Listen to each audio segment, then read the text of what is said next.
Is it live? You are Yes. live. Look at you. You made I knew look it this time. at you. You like smooth on there, right on time. Very good. Very good. Hello, everyone. We're goofy as ever. Sorry about that.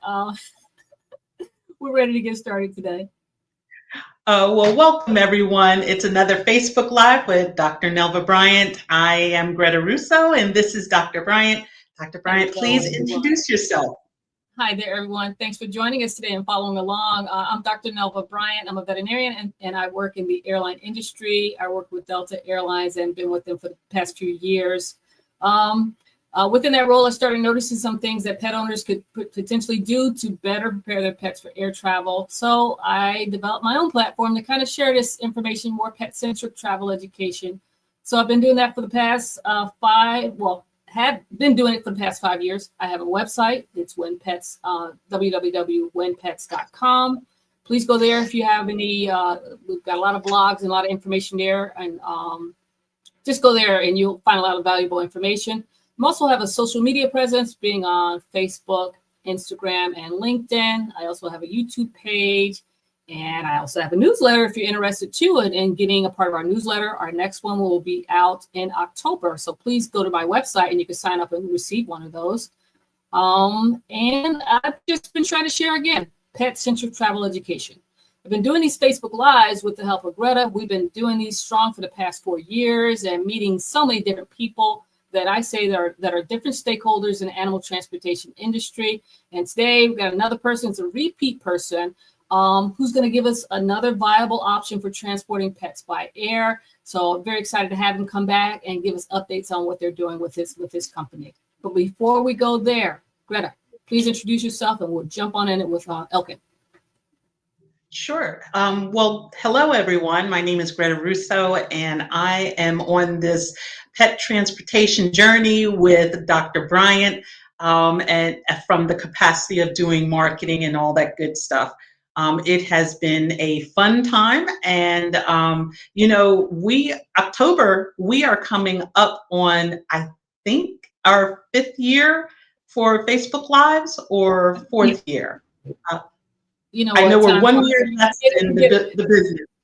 It may be 4 years. It may be 4 years. Yeah, it actually is 4 years. But still, I mean, it's been great. The Facebook Lives were your idea and remember, we initially thought we were just going to focus on pet owners and everything, but it's expanded to a lot of things that we do. Absolutely, and being able to reach out to all of the stakeholders in animal transportation has really helped to propel us worldwide. So we can find our followers and viewers in so many countries across the world, from Australia to Canada to Mexico, Brazil, as well as England, Italy.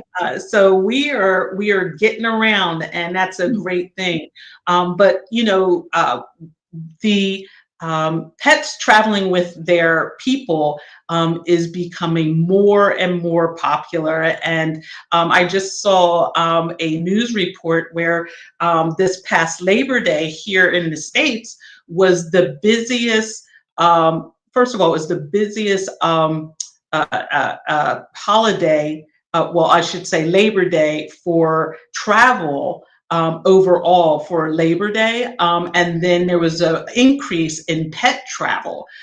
So it was really nice to see those statistics. So traveling with your pet is not going to go away anytime soon. And as Dr. Bryant said, if you want to find out more information about pet travel, definitely go to whenpets.com. And we have different legislations, we have different requirements for airlines on there. So there's all kinds of great stuff. And even more than that, we have a library of past Facebook Lives where you can tune in to other episodes where people have come on and shared some invaluable information as far as traveling with animals on airplanes. And speaking of traveling on airplanes with animals, I'm so excited to have our next guest, bringing Elkin back from Avolar Pets. I love when we are able to bring out jets that are just focused on animal transportation because, they provide a service, not just that it's really needed, but they specialize in it. So it really, I love to give them a platform to be able to say we're an alternative to the commercial airlines. So, I can't wait to bring him out. Do you want to bring him out to start the conversation early? Let's get it started. It's going to be a great one today. Absolutely. So let's bring Elkin. Hello. Happy Friday. Happy Friday. Happy Friday. Thank you both for having me back, Doctor and Greta. I really appreciate it. It's always good to see your faces. And like I was saying before, it's been almost 2 years since I was last on here. So thank you. Thank you for putting me on your platform again. It's always a pleasure. Yeah. Oh, perfect. Yeah. Well, thank you for coming back. Well, before we jump into things, I'm going to introduce you with your bio. And then we'll go right into it. So everyone, Avolar Pets is a full-service pet transport company specializing in safe, reliable, and stress-free relocations for pets of all sizes. With over a decade of expertise, we support families, individuals, and even Fortune 500 clients through every step of the journey, from paperwork to vet checks to flight bookings and customs clearance. We offer a range of tailored options to meet different needs, including commercial cargo for pets or long-haul moves, managed safely under strict airline and IATA standards, private and shared charter flights, giving families the chance to travel more directly with the pets in premium comfort, door-to-door service, including airport transfers, custom handling, and multilingual support worldwide. What sets us apart is our commitment to transparency, care, and flexibility. Our clients consistently highlight how supported they feel. Not only are pets treated with the highest level of care, but owners are kept informed and reassured every step of the way. At the end of the day, we don't just move pets, we move peace of mind. Everyone, please help us give a warm re-welcome to Elkin Taveras, the Senior Advisor to Avolar Pets.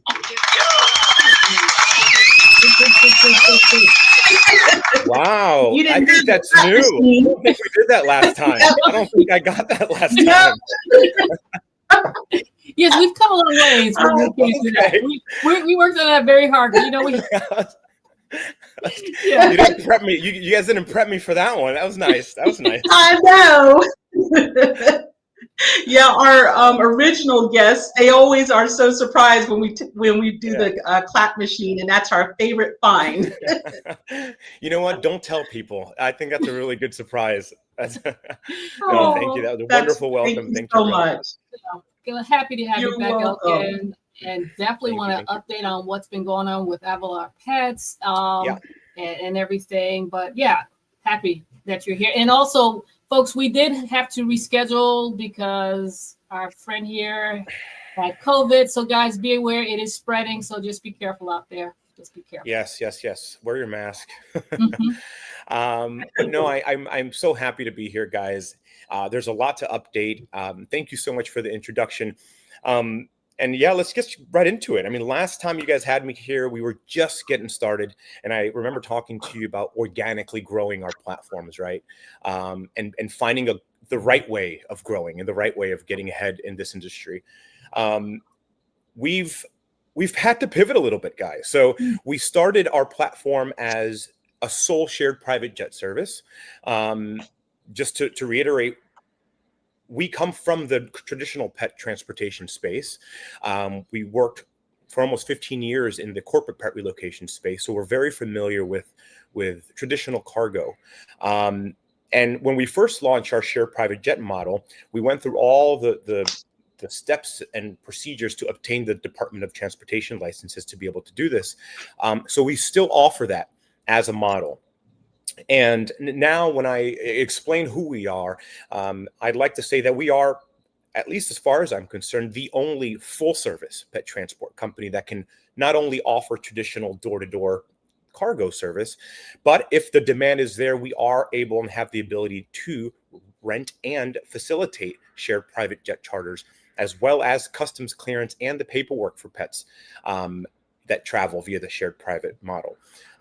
Thankfully, now other partners like Bark Air and K9 Jets offer the same service, and it's wonderful to give that alternative to pet parents. I do know they are sold out for the next few months. So if you guys know of anybody that's looking to travel privately, as long as we have the minimum number of tickets, which I believe is about 13, 14, then we're able to secure that jet. It is peak travel season for shared model coming up to the holiday season. So spread the word. Feel free to reach out, and we're happy to have that conversation. So we're not only doing that now, guys, we're also handling a large volume of traditional pet transport moves via cargo. So Dr. Bryant, you're very familiar with that.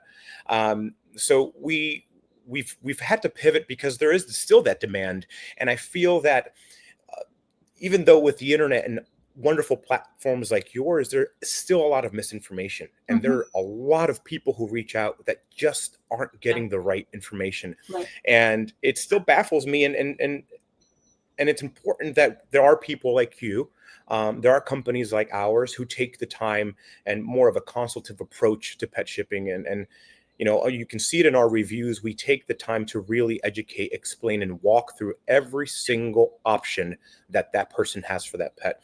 And we always tell our employees and our clients that whether they work with us or not, we want them to have all the correct information at hand, right? Because we're not dealing here with furniture, right? We're dealing with people's family members. And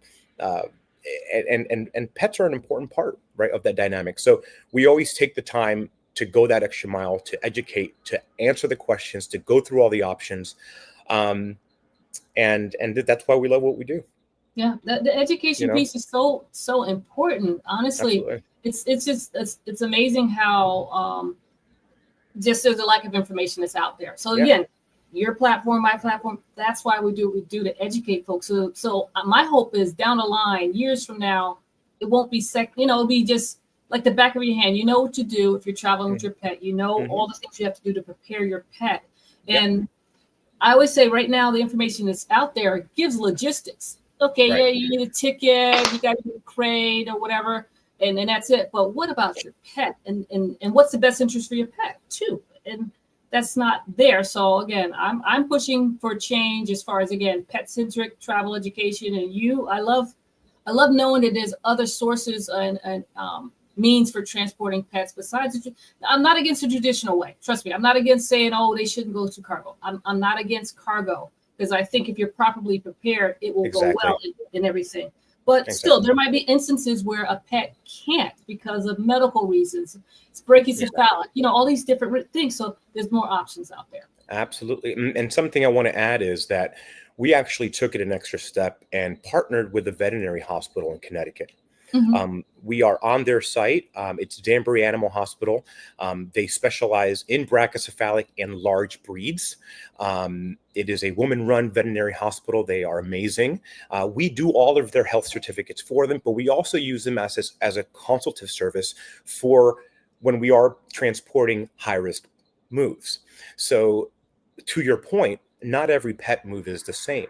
I have different conversations with somebody where we're transporting a 13-year-old lab versus a 5-year-old, terrier, right? It's a very different conversation. And we have clients that we initiate the conversation years in advance because, let's say, the pet has cancer, it's under lymphoma treatment. It's not a one-size-fits-all. And I really value the approach that we're taking to really tailor each experience for that pet, It's not just, like you said, put them in the crate, put them on the plane. Absolutely not. Their temperament matters. We do a full medical history review to make sure there's nothing we're missing, right, before we actually put that pet in that situation. So that comes from my veterinary tech background. I love digging into that because, as you know, that final health check is a physical exam to make sure there's no obvious signs of disease. Right. But they're not taking blood work. They're not taking x-rays. They're not. So if you are traveling with a senior dog or a dog that has pre-existing health conditions, it behooves you, and we always advise to do a full workup a month or two before, right? So there are little tips that, again, the information's out there, but unless you speak to a company that has the best interest of your pet in mind, you're not going to get that advice. Right. And just tell off you for a quick second too.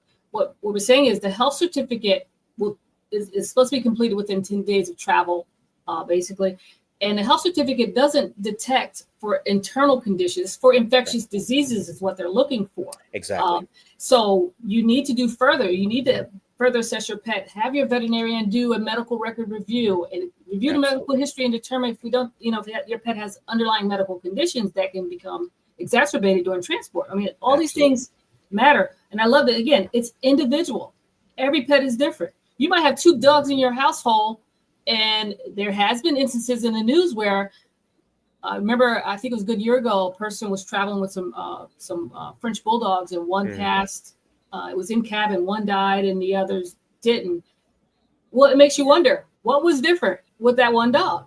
It has to be something about that one dog that separated out, because if it was an issue related to air travel or say the airline or something at fault, right, I would expect all my pets to have an issue, right? Absolutely. So you have to assess each pet individually when you're traveling in cabin or going by cargo. Absolutely. I always tell people that, and then you mentioned this earlier, when you do it the right way and you ask the right questions, the traditional cargo method, live animal cargo, manifest cargo, is safe.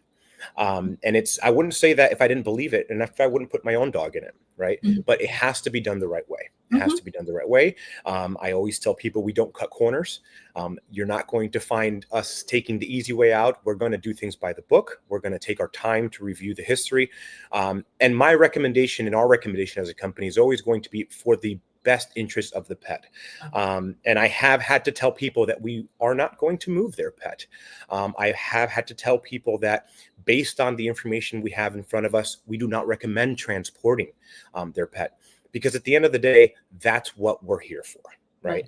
We're not here to make a quick buck to get Fluffy from point A to point B. Of course, that's the main goal, but there's more to it because we're transporting a living being, right? That conversation is important to be had with owners. And I don't feel that it's happening as often as we'd like, right? As pet shippers, because we're still hearing these things happen. I still hear clients call and say they had a friend that had this happen to their pet. And then I never usually pry with those stories, because when you start asking, it's like, they sedated it. It was an excess baggage move.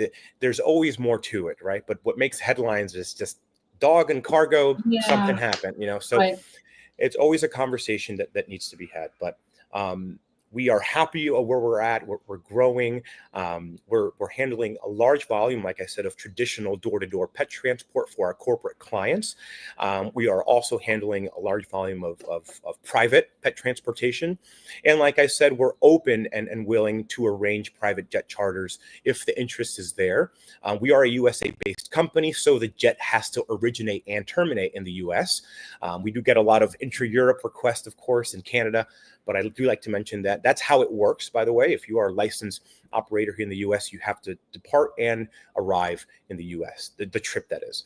And like I said, we're coming up to the holiday season. There's usually a big uptick of demand. And if you guys know of anybody looking, we're happy to help. Well, everything you guys said is perfect segue into this. So what's something most pet parents don't think about asking, but really should? That's a really good question. Something that usually gets kind of pushed to the end of the line here is the logistical part of the trip. They always ask, like, where does the pet go? Yes, but how about your move? When are you leaving? What's going to be happening in the house the few days leading up to the trip? That can really exacerbate the stress of the pet too. So I always ask, are you going to have packers in the house the day before? Are you going to have a place for the cat or the dog to go to at the end? All those things come into play when we're building out the logistical trip, the collection, the delivery. What flight do we take? What flight time do we take? So it's always important to have a full conversation about not only just what the pet's going to do, what are the family's travel plans? What are the owners looking to do? We also like to take pride in providing a service for the pet parents, right? We don't always want to just say, look, we're going to do everything great for your pet, but I want to take some of that stress off of you too. That's part of it. And asking the right questions. What are your travel plans? How can we help alleviate some of the stress around that? How can we tailor the move of your dog or cat in a way that makes it easy for the family, right? To go on that vacation or to get home and not have 1,000 bags and have to deal with the dog. So we try to go a little extra step further and ask the full picture of their move, not just the dogs. It's really nice because, again, it's great because people don't realize our stress level impacts our pets. So if we're going, it's going to impact them as well. So that's really good. Yeah, we usually recommend, if you are having movers and packers like that, if you have the ability to, let's pick up the pet before all that gets started. And perhaps board the dog or cat at a wonderful boarding facility on the other end or something like that. But it does play a role. You're completely right. And even more, this, but even more so with cats. You move their environment around and it really exacerbates their stress. Absolutely. So what is the question that a pet parent should ask you guys? Am I reading the question wrong? No, that's a good question. So what's something most pet parents don't think to ask about pet travel, but really should? I guess it goes back to the digging a little deeper on the pet's medical history. That's what I was thinking too, to be honest with you. Because, and I always have to prompt them. I said, have they ever had any recent surgeries? Are they, do they have any epileptic medication? Are they on any chronic pain medication? Anything. And it's something an owner doesn't think about that could be related to the move, but it matters, right? Even if they're on thyroid medication, right, Dr. Bryant? If it's a hyper or hypothyroid pet, it's gonna matter because all those things may be exacerbated by the change of environment, the stress. So it's digging a little deeper into the medical history of their pet. That's something that I would recommend is one of the first things that they ask or mention during the call. You'd be amazed. There's situations where they might be in their mind been told about their pet, maybe have an underlying heart problem, have heart murmur. They'll know it, but they don't put it all together as saying what it really means. Yep. And the impact on a lot of times in situations like that happens because even though, we're all animals, number one, but they still see their animals, their pet as something different than themselves. So now if we had medication for our heart, exactly. we see differently, but they don't put two and two together and realize that's significant. That's something to worry about. In a real life situation, actually, something as simple as chronic allergies. If they're going to go, if you have a dog that has chronic allergies or a skin condition, and it's going to go a day or two without medication, and it's going from a cooler, drier area to a wetter, damper, warmer area, I know it's allergies, but that's an important factor that you have to take into consideration because that trip is going to make that condition worse. And we've seen it. So every time we have a conversation with you, and one of the first things we do is, who is your vet? Let's get talking about their medical history. And I've seen other companies where pets arrive after a 2-day trip just itchy because and their skin is red and peeling because they're just scratching the whole time. Well, if that conversation would have been had on the front end, we would have made arrangements for that medication to potentially be given, or at least bring up the topic to the veterinarian to see what they recommend for those 2 days. So that's a great point, Greta. It's talking about the pet's medical history, the background, earlier on in the conversation, not at the end. Right. Okay. Let's see. So everyone says that or I guess everyone is a other pet transportation companies say they put safety first. How does Avolar Pets actually put that into practice? Absolutely. The short answer is give us a try and you'll find out why. But the long answer is we took the extra steps by partnering with a veterinary hospital and using their resources as the brains behind our decision making when we are looking at whether or not we give the advice to a pet parent to move their pet. Like I said before, we have had to tell people that we won't be moving their pet, or based on a professional recommendation and the recommendation of our veterinarian, it's not a good scenario or a good situation. And again, I hate having that conversation without giving a solution. But at the end of the day, part of the educating process is giving owners the truth about what options they have. And a lot of the times I start by saying, here are the 3 options you currently have to get your dog from point A to point B. Why do I start it that way? Because they're going to get misinformation from other sources. And you know this from doing this, Dr. Bryant, but there are only a finite number of ways to get a pet from point A to point B sometimes. Right.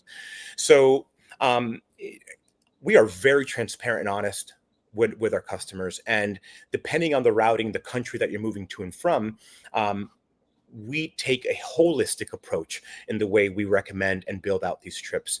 And that comes out in the way we communicate with our customers and clients. And you can see that in our reviews where they say that they feel comfortable, that we were transparent, that we were honest, because it, like, again, it always goes back to, it is a part of the family that we're relocating. And I think it merits having deeper conversation and taking the time to really understand the profile of that pet and that family, right? Which ultimately determines how you plan that move out for that dog or cat.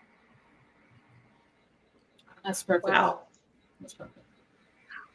What role does communication play in your work, and how do you support not just the pets, but the owners as well? Yeah, no, that's a great question. And I actually encourage other pet transport companies to look at this question and invest a little more in the human to human relationship aspect of pet moving.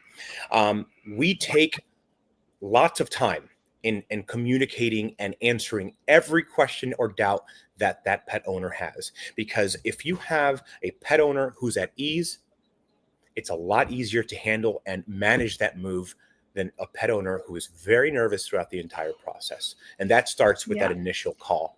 And throughout the process, our employees make ourselves available via text, via WhatsApp, to make sure the owners know they can text and call us whenever they like if they ever have any questions. And keeping an open line of communication is key. It's key. We do a lot of that on the front end. And I can tell you that our clients, for the most part, obviously everyone's different, but they don't constantly come back with questions or concerns because we're very informative on the front end in how we present the options to them. So communication is, I would say, just as important as ensuring that you're giving that pet a safe option. Communication with the client is just as equally important. Absolutely. That's wonderful. When the pet parent is, comfortable and they understand the information, and especially if this whole process is brand new to them, the first thing one of the main things that's on their mind is, will my baby be safe without me, or how will this all affect them, or their anxiety is up, wondering about the comfort of their pet on the most part. So with you being able to make them more comfortable from the beginning, that should help make the process a little easier as you continue to communicate with them. Absolutely. Yeah. And we always keep an open line of communication because, again, we're human. I have my pets too. Before I was in pet shipping, I transported my cat a few times and I was just as nervous as our clients are, So there's also a level of humanism and empathy that you have to have because it's real. What their concerns and what they're feeling is very real, right? So you also have to have a level of sympathy and empathy there too. Mm-hmm. Absolutely. And what you said is key, because if people feel that you are just, you're treating my dog as a product, as opposed to a live animal, people can sense that, Absolutely. and that'll make them even more nervous. Absolutely. Absolutely. So are there situations where you've advised clients not to fly their pets, and what makes you draw that line? Yeah, we have had to tell clients that based on the information we have in front of us, our professional opinion is not to fly the dog. One situation was that we had was a pug. It was a 13-year-old pug going from, I think it was China to Germany. And it had severe health issues. It was a chronic asthma dog. It had a nebulizer. It was on medication. It's just, it was overweight. I mean, everything, right? We initiated the conversation with the family 6 months before the move, spoke with the veterinarian, got the dog on a diet. It just wasn't getting any better. And, as a company, it's tough because this is one of our corporate clients, right? But at the end of the day, we have a responsibility to the pet, to the well-being of the pet. And we had to tell the account and the family at the time that due to, right, the risks involved and the only options that are available for this route, we don't recommend that pet fly, right? I think they ended up staying. They ended up staying with the pet for another year. But there are situations, and what draws the line is if our discovery, right, during our discovery phase of that pet's pre-existing health condition, and also the big picture, where are you coming from, and two, what options are available, what airlines are available, what's the quality of the airlines that are available. After we put all the pieces together, I would say where we draw the line is if anything within the process of the move is going to put that pet in a harmful situation or at high risk based on its pre-existing health conditions, we're not going to do it. They can go with another pet shipping company, but we're not going to do it. And we've been doing this for a very long time, and I feel confident in my ability to make that call, and using obviously the help and the consult services of our veterinarians, we are able to make that call. And I think people, when you present it that way, appreciate that you're looking out for the welfare and the well-being of their pet. Yep, I love that. I love you shared that, because number one, I imagine a pet was going in cabin, and the impression is that a pug being brachycephalic or stub nose, that they're not allowed by cargo, that they have issues in cargo. And people think that, it's just cargo, but they have issues in general during flight, period. Yep. And people need to understand that. Do you know, I found out recently, and I don't think any U.S. air carriers are doing it or airlines are doing it, but I found out that certain international airlines are not allowing brachycephalic breeds in cabin as well. I've heard that. Me. Yeah, I was like, whoa, I didn't know that was happening. But in the U.S., there's no restrictions in the U.S. with that. But internationally, there are. But what it's going to tell you is showing that they're recognizing it's not just a cargo issue with this breed; it's a flight issue with the breed. Yeah, it's just an anatomical issue. They're so cute, but can't breathe. No, that's true. I actually I did see that actually, and whereas other doors close, I hope others open, right? Because at the end of the day, I'm still in the business of finding safe, right, and reliable options to transport the pets that we love so dearly. And it's not perfect yet, but we're going in the right direction, right? It's not perfect yet, but we're going in the right direction. With additions like Bark Air and K9 Jets as options, with also commercial airlines like Lufthansa, British Airways, investing in their pet programs, right?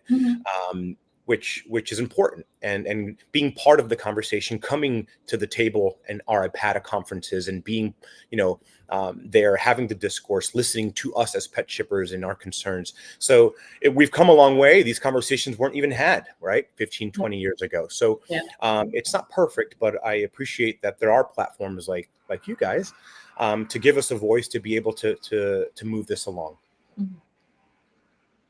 That's great. Didn't come up. There we go.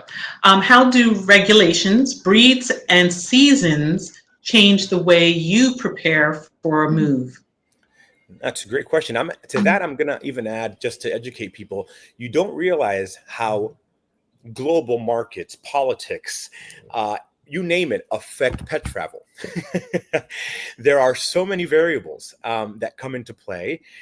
It's not just breed or seasons or temperature. We do also have to keep an eye on union strikes, airline news, war. I mean, everything. I mean, a lot of that affects pet travel because we're talking about biosecurity regulations within departments of agriculture. All these things are affected. So changes in an administration change regulations and restrictions. And you guys have seen it with the CDC here. I was at a different company during COVID, but that was a whirlwind, right? As everything was changing almost constantly. As evacuations plans were coming from China. So there's a lot that's involved. So yes, superficially speaking, seasons, temperature, weather, all that comes into play, but I want people to understand there's a lot more. To answer the question, of course, it goes back to our discovery phase. The breed of the pet determines when I recommend we have it travel. Of course, always travel during cooler months. That's recommended. The pet cabin or the pet cargo section, as we all know, it is temperature controlled, but there are certain airports that don't have the feasibility of having air-conditioned vehicles to transport the pets from the warehouse to the tarmac.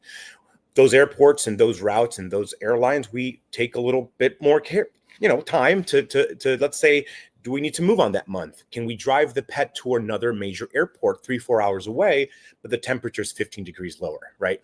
So there are different things that we look into, like the one I just mentioned, adding a road trip, for example, to have a better experience for the pet that we can add to the journey to, again, increase the likelihood of giving that pet a wonderful experience. So we always keep an eye on regulations. We're very in tune with departments of agriculture. They're always changing. Along with that, we like to travel during the cooler months. As we all know, there are blanket temperature embargoes that are in place by certain airlines. This is for the health and safety of the pet. So there are certain airports that you cannot export or import a pet into or out of over a certain period of time because it's just hot. For example, Phoenix, Dallas. Yeah. So these airports, these are just to name a few in the U.S. There are also others internationally that for a certain period of time, there's an embargo, no pets in or out. So with that being the case, then we have to get creative, right? If you have a pet leaving from Dallas, what do? Well, maybe we have to have a little road trip, right? Let's go up to Chicago and leave from there. So there are different things that we have to kind of shuffle and play around. But it's all dependent on, again, breed, health, condition, the factors that we look to when we're building out the travel plan for each pet. Yeah, and just to add on there, as far as the regulations are very important, or even regulations are important, and then also the airline policies. You're saying if it's Absolutely. Too hot, a lot of airlines definitely have restrictions and embargoes based on the temperature. Remember, they're for the safety and welfare of your pet, and it's also to comply with USDA's Animal Welfare Act regulations too. So there's a lot of regulations for transporting pets that folks don't even realize, and you might think, oh, the airlines are paying a butt, they're not. They won't do it. It's because they're trying to comply with these regulations. So you can't say the airline's at fault. They're trying to comply with the regulation for the safety and welfare of your pet. Exactly. Period. So you have to respect it and comply with Exactly. it. I had someone ask me years ago, what can you do to get around airline policies and all this other stuff? I was going to tell them, but I was like, why would I tell you how to get around a policy for pet? Yeah, no, when we do our calls, and again, it goes back to educating the client, I go through every single step of what's happening. We get to the airport at this time, and this is why we have to be at the airport at that time. And this is what happens during the check-in process. And they'll say, well, that's a long time I understand that, but this is why it's done this way, right? And again, it all goes back. It's for the safety and welfare of your pet, right? The airline's trying to minimize variables so they have more control over what they can control.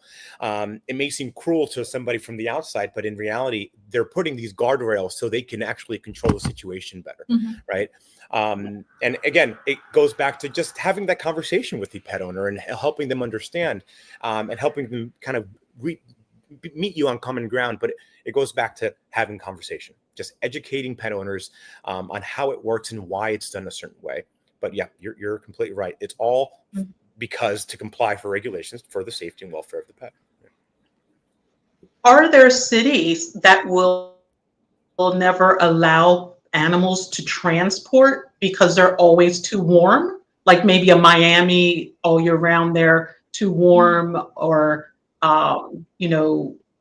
different states that are like Texas. Is there parts of Texas that will never let a animal come in or out of? That's a great question. So what we found, because of course there are countries that are always hot too, Singapore, for example. So what we found, and again, this is the progress that we're making because of these conversations, because of platforms like yours. Airlines have taken time and invested in their pet cargo programs and facilitated air-conditioned vehicles to take them from the warehouse to the aircraft, from the aircraft to the warehouse. So in locations that are constantly hot year-round, they have made arrangements to be able to safely transport the pets to and from the aircraft, to be able to bypass that. Yep. And that's airline dependent, by the way. Yep. So it could be British Airways at this airport has the ability to transport pets, but Lufthansa doesn't, because whoever's handling their cargo doesn't have air-conditioned vehicles, for example. It's all airline or operator dependent. So I want to just make a point of that. It's not like this airport never. No, it does the airline. Does the airline? Yeah, it's only dependent. Yeah. Okay. Yep. Let's see. If someone watching today is considering moving with their pet, what's the very first step you'd recommend they take? I would say it depends. Loaded question, because my brain's going, depends on where they're going. But right?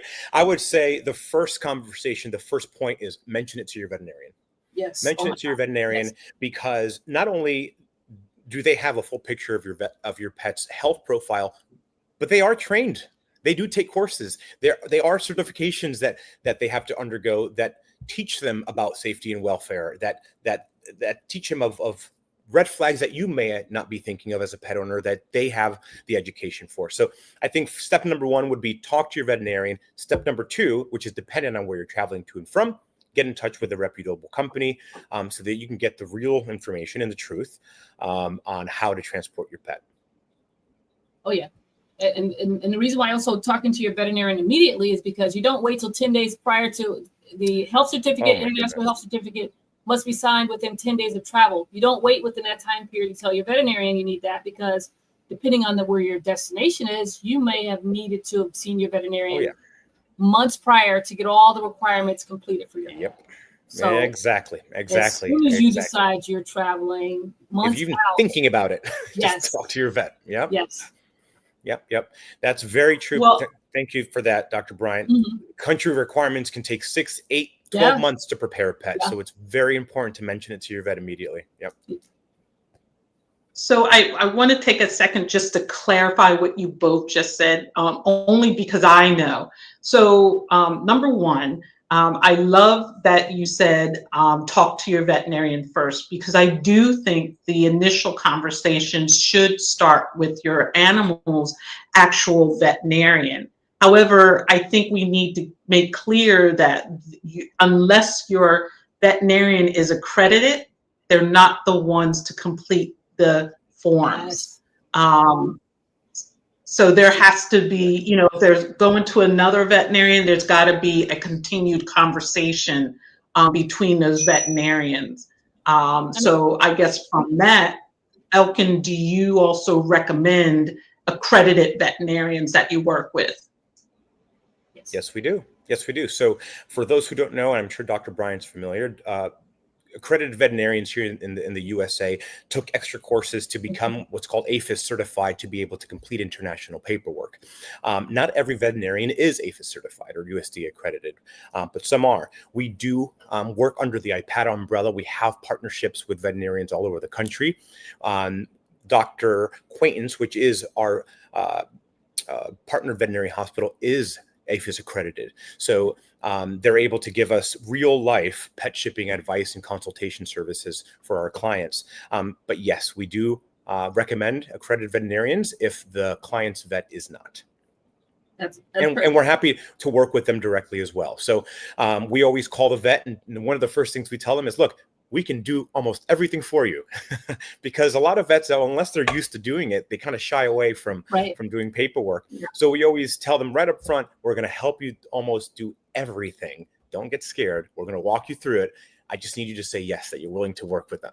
Because a lot of them, it's like calling around sometimes and trying to find vets who are willing to do it. They get scared when you mention paperwork to them, but then they calm down when you tell them you're going to. But you know what? That is true. And thanks for Greta for bringing that up, that distinction too, because I always say that and I always forget that extra step. Not all veterinarians have the accreditation under their belt a lot. And I understand it fully why. I'm accredited, but going into clinical practice and it's difficult. It's you go from one mindset of seeing patients and medical care, and then now all of a sudden I have to use another part of my brain and be analytical and analyze and make sure I have all these documentation in order. And it's difficult. It's really difficult. If you make a mistake, you can stop that whole shipment. It won't go forward if you make a mistake. So sometimes a lot of fellow veterinarians have decided that they don't want that extra pressure there. So it's wonderful, Elkin, that you guys have that service to provide for veterinarians to make it easier for them with this job. But I do recommend, though, for veterinarians thinking of the future, you need to become USDA accredited. Pet travel is not going away. It's going to increase in the future. So you're, in a sense, losing potential revenue. I mean, not focusing just on revenue, but you're losing out on a potential revenue because you decided you don't want to. Absolutely. Yeah. And it also, and you're also providing a premium service for your own clients, having the knowledge base of pet transport. That's an added service you can give as a veterinarian to your clients, having the pet's well-being in mind. You know, who better than my dog's vet to give me recommendations and advice before I travel? Absolutely. And that's my main thing that I've always said, that as veterinarians, we're supposed to be the animal advocates. So we should be the ones involved to say if you should travel or not, all these different things. We should be the ones to spread that news to the pet owner. Absolutely. No, you're completely right. Well, this has been absolutely an amazing conversation. I want to really honor your time crunch that you have, Elkin. So I want to tell everyone that if they want to learn more about Avolar Pets and their services, definitely check out avolarpets.com, where you can get in contact with someone in their customer service right away. And then also to follow along on Avolar Pets journey, make sure to connect with them on LinkedIn, Instagram, as well as Facebook. So those are the 3 social media handles that we have. Elkin, is there any last minute things that you would like to share before we get out of here? I just want to say thank you again. It's great to see you guys. You guys, you helped us a lot when we were first getting started, and I truly appreciate you bringing me on again, because I do think there's a lot of value in having these conversations and having a platform for us as pet shippers as well, airline operators, veterinarians, to come together and educate our pet parents the right way, right? Because like you said, it's not going away. I want to make sure that every pet that's transported is being done safely, right? So again, I thank you. Like you said, if people can find us on our website, they can text or WhatsApp us as well on the number in our website. And one of us will reach out to you very soon. And something else I want to mention, if there are interested parties in flying private, mostly to the UK, which is the busiest route, to reach out to us. We are looking to organize a shared private jet flight for the fall, winter, and taking inquiries now. Excellent. Fantastic. Thank you. Dr. Bryant, is there any last minute things you would like to say? I'm just so happy you came to share your information with us, Elkin, and we're going to have you back next year. So Yes. And you see how we bounce off each other. I love these conversations. Yes. It's really good. I appreciate it. I am excited for next year, guys. Good. Very good. All right. Well, thank you for being here. Absolutely. Thank you. You have a great weekend. You too. Thank you. You too. Well, that is the end of our program, everyone. Thank you so much for joining us, and we look forward to catching up with you again next week. For now, this is a Facebook Live with Dr. Nelva Bryant, and I look forward to see you again soon. Bye-bye. Bye.